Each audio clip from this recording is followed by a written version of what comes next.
بدي أقول مرحب للجميع. من يومين تداولوا عبر مواقع التواصل الاجتماعي وعلى التلفزيون فيديو إني أنا عم بتعاطى المخدرات.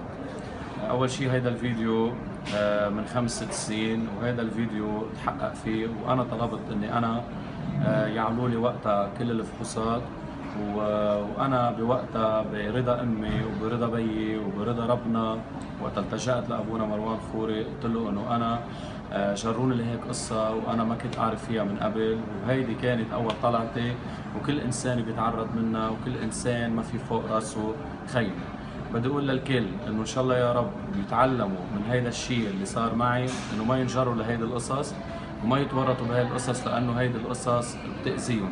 وبالنهايه ما حدا خلق كامل وكلنا بنغلط، وانا كنت بين من هيدي الضحايا اللي صار فيها هيدا الشيء. على كل حال بدي اقول للي ابتزوني كرمال المصاري، شهر الايوب والمحامي جوزيف الغزال، بدي اقول لكم انه اذا انتم فكركم بهيدا الابتزاز هزيتوني او اثرتوا فيي، بالعكس هيدي رساله قدمتها انا لكل العالم، انه عن جد ما يوقعوا بالغلط ويتعلموا من الغلط اللي صار معي ما يصير معهم. وشكرا لكم، وبشكر كل اللي ضمنوا معي. ثانك يو.